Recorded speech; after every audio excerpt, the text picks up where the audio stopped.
So I'll bring you to a more mundane scale.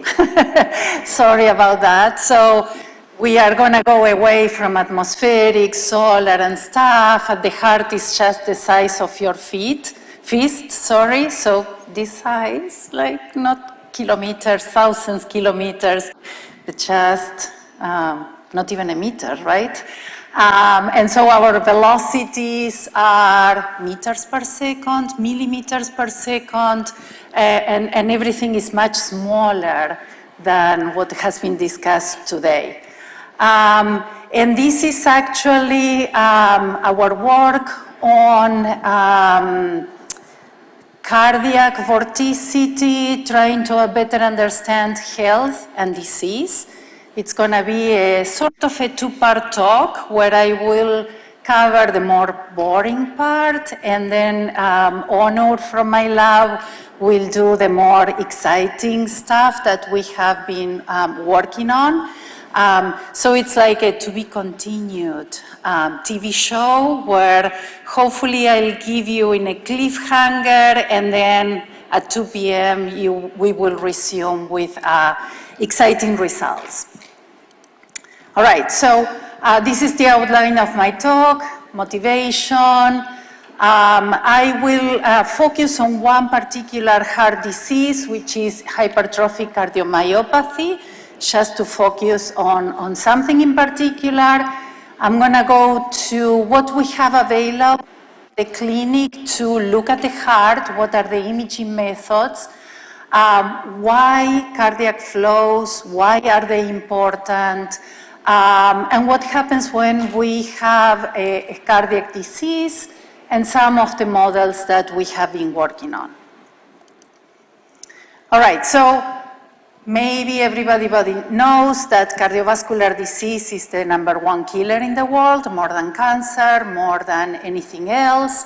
Obviously, cardiovascular involves the heart, and then vascular issues too.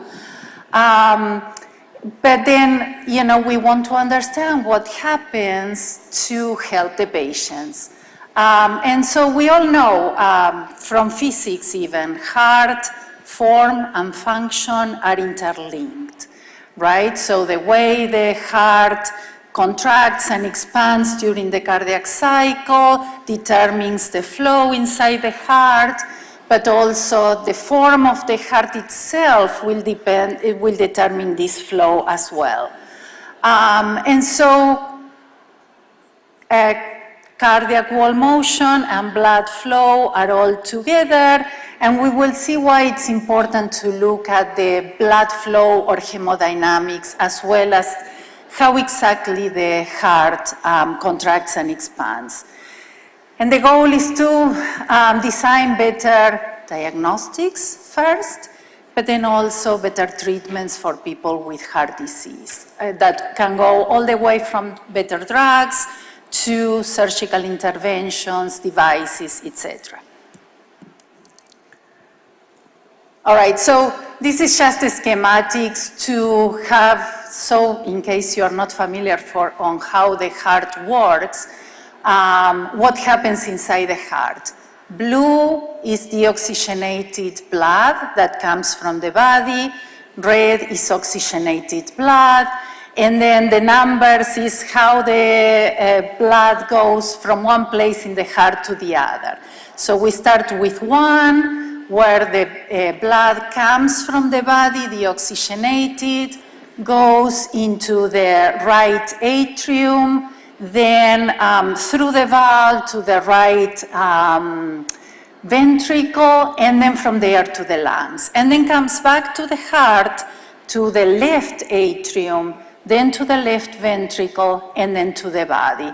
So we are going to focus our talk on the left ventricle, so basically this red part in here, can you see the, yeah. So this part in here, because that's where the blood comes and it pumps to the body. And so basically that one. All right, so on the left you can see a normal heart, right? And it works as usual. And on the right, you see a hypertrophic cardiomyopathy heart. That's the one disease that I'm gonna focus on. And you can see right away that in the left ventricle, this part here, the walls are very, very thick in comparison to the normal heart. And of course, that creates a lot of problems, right? First of all, it's gonna be stiffer, so it cannot contract as much, but also the lumen, basically the part where the blood goes, is much smaller or thinner in a way, and that complicates the flow of blood. And so we have also two types of HCM, of hypertrophic cardiomyopathy. One is obstructive, one is non-obstructive.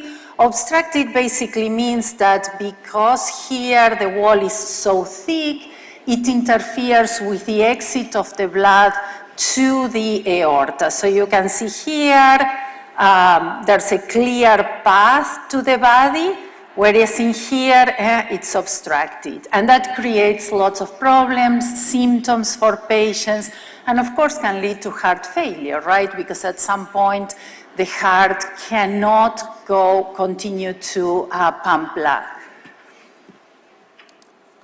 All right, so this is the typical progression of hypertrophic cardiomyopathy. It's a congenital heart disease.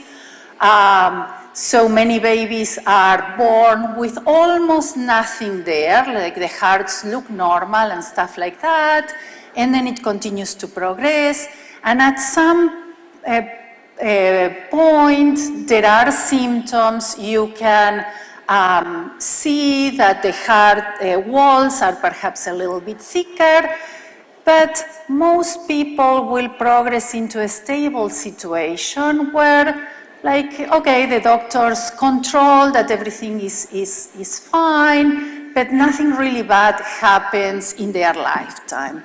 And some people go into this adverse remodeling and sometimes even overt dysfunction. So these people need clinical intervention because the heart is working really hard, they start getting symptoms, and if nothing gets done, they will go into heart failure, right? Or sudden cardiac death. However, it's very difficult to differentiate between these two types of patients to predict who's gonna go into one path versus the other.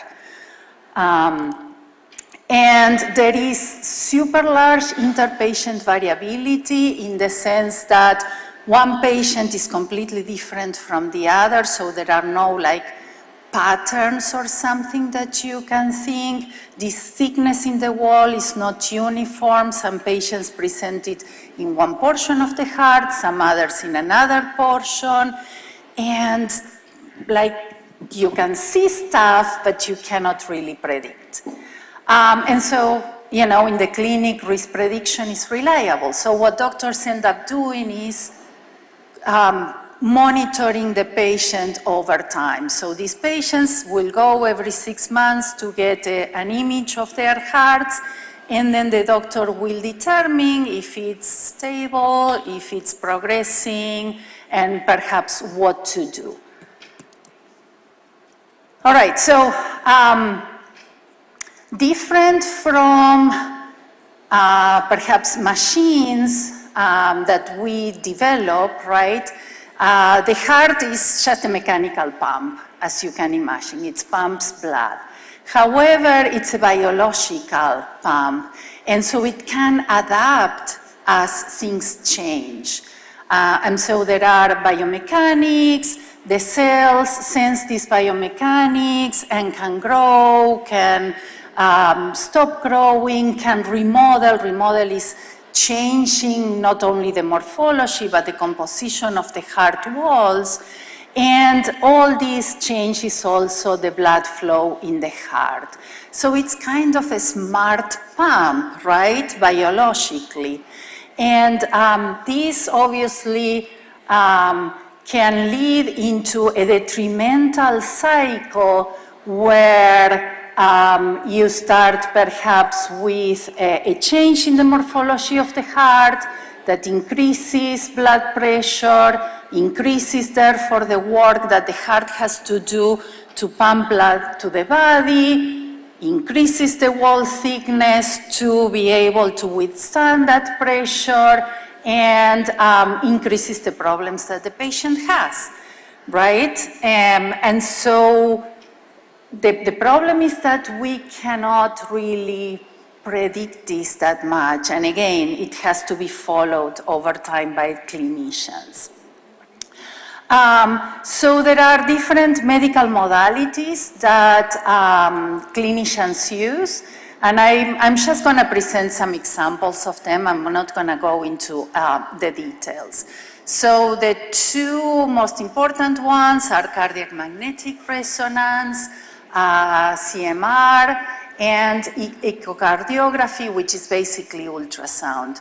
There is also cardiac computed tomography, but this is based on X-ray, like a 3D X-ray, and so it's not used that much because of the consequences of ionizing radiation, right? So the typical ones are magnetic resonance and ultrasound. All right, so these are just examples of what the doctor sees when they do magnetic resonance. So as you can see, is high plane resolution, like you can really see the heart beating. There are several planes that they are analyzing, so you can reconstruct the motion of the heart in 3D. And you have really nice and accurate wall measurements. So from here, you can measure the thickness of your left ventricle walls, and the doctors can diagnose whether you actually have HCM or not. The cons is that it's really expensive and it's also time involved. So the patient will go to the magnet for every time from maybe 20 minutes to 40 minutes. They have to stay still in there. Obviously, the cost associated with it is large, and it also has low temporal resolution, even though we have a little bit of it. So it's typically used for initial diagnosis. And then during follow-ups, what the doctors will do is ultrasound, and these are examples of ultrasound images of the heart. They are fairly available everywhere. They are pretty cheap. The problem is that it's very highly dependent on the technician that you get that is measuring, the different planes. So these planes are detected just manually. The technician goes with a probe, finds the plane, images it, and that's what you have. However, there are, techniques to follow the cardiac wall motion, and then you can derive different functional measurements of how well the heart is doing. All right, so, The problem is that all the two modalities that I show you, basically, if you looked at them, they give you the wall motion. They never talk about blood flow dynamics, right? And that's important, and one will determine the other.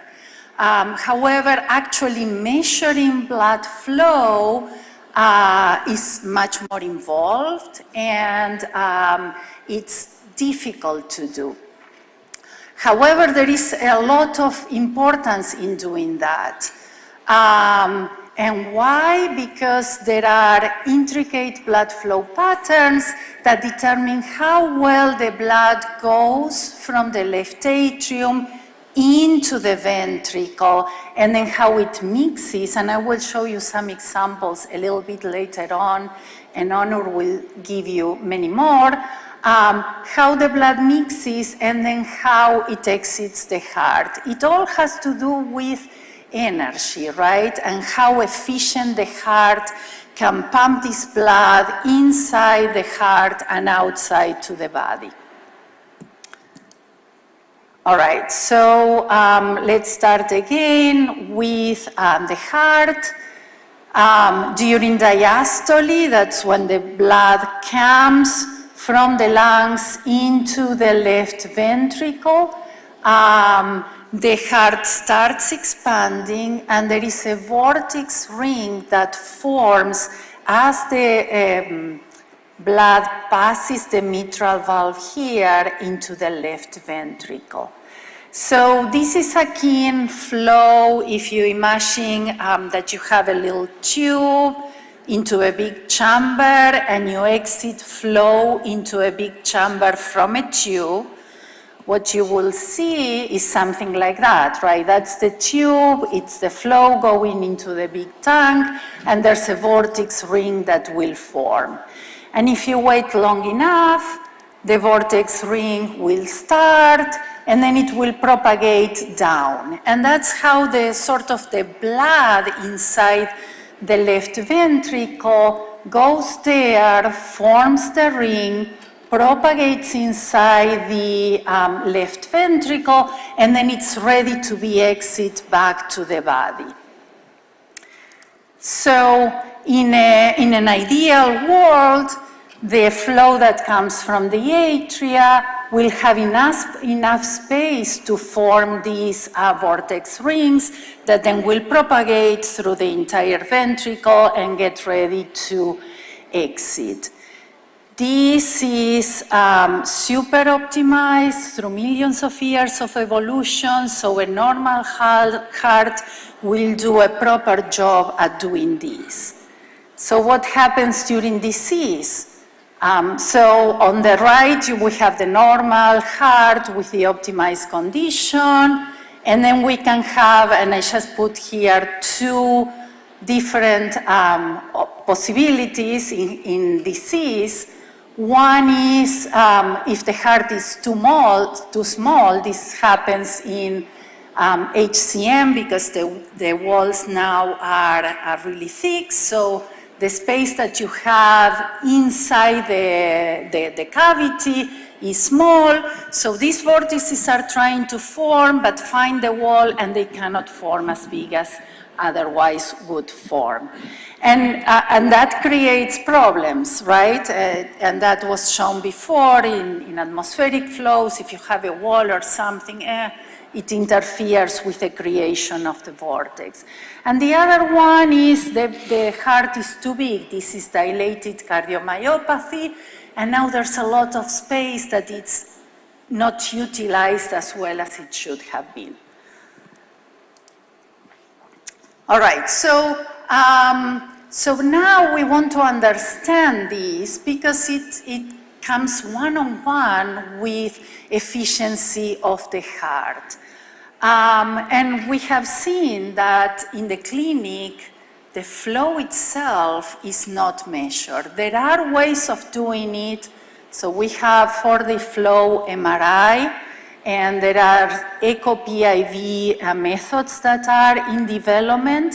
The echo-PIV is just developing. It has its own complications and problems.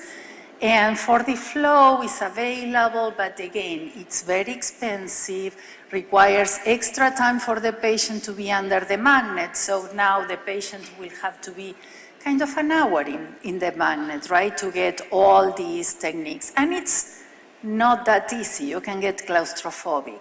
And the expense of doing it.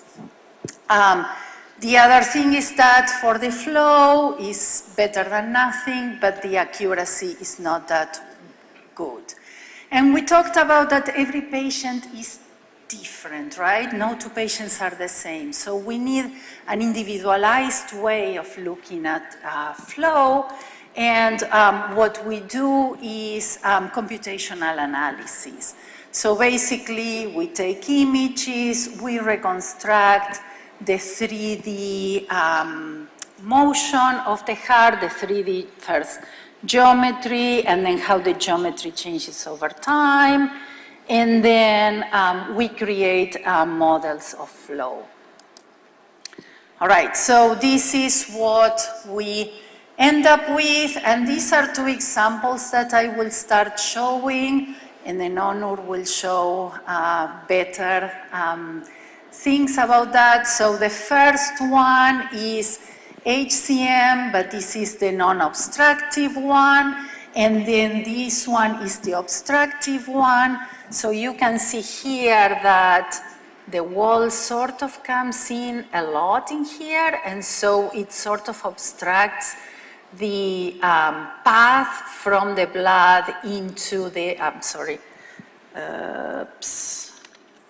into the aorta here. All right. So, and so again, you know, same problem that everybody has. We can do the analysis, right, with computational tools. We can simulate the motion of the heart walls. We can simulate the flow. We get all these vectors, but now it's very difficult to visualize and analyze. So what can we do? We know about these vortex rings, but as you can see, it's very difficult to observe. What we can do, one of the tricks that we have done in the lab is to cut the heart in planes and look a little bit closer into these simulations, and you can start seeing a little bit of a vortex forming there, but it's still not that good. So Onur in my lab got this idea of following particles, right? So this is a simulated experiment where we inject particles into the heart. And so we start with the heart going into diastole, and we put particles in black inside, or actually Onur did. In black is the particles that are inside the heart at the time of the starting of diastole, and then we are injecting red particles as the mitral valve opens and blood comes into the heart. And so now you can see a little bit better this vortex formation and the mixing of blood, the new coming blood and the blood that was already in the heart, and how this, you know, goes really inside the heart, mixes, and then goes to the body. All right? And so remember that also the time scales are completely different from what we've heard before. This all happens in less than 1 second, right? Like we have more or less 1 beat per second. All right. So now if we compare the two hearts that I showed before, the non-obstructive and the obstructive situations, we see a completely different dynamic pattern in the flow.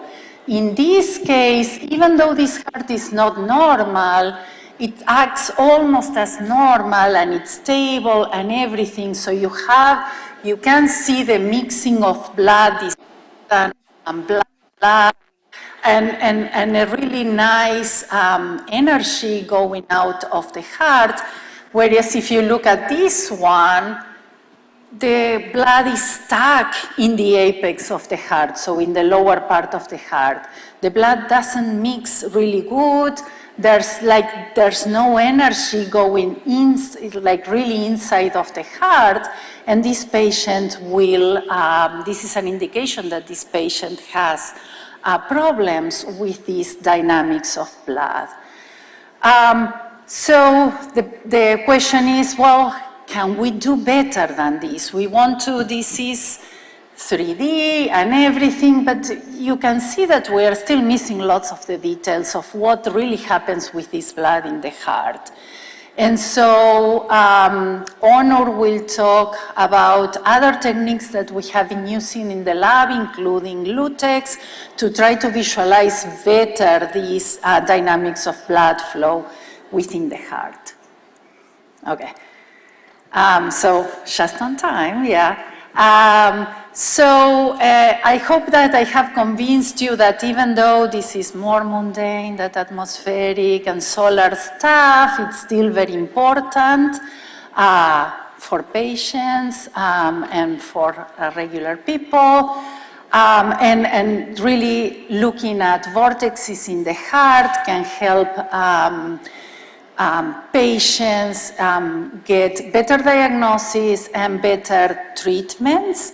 There's more research that needs to be done, first of all, to try to quantify this flow structure better and analyze it, but also in terms of, well, now that we know that these patients have this disease, what exactly can we do to make it better? And the models will help trying diverse strategies and see what works better with the patients. So this is a large collaboration with several different people.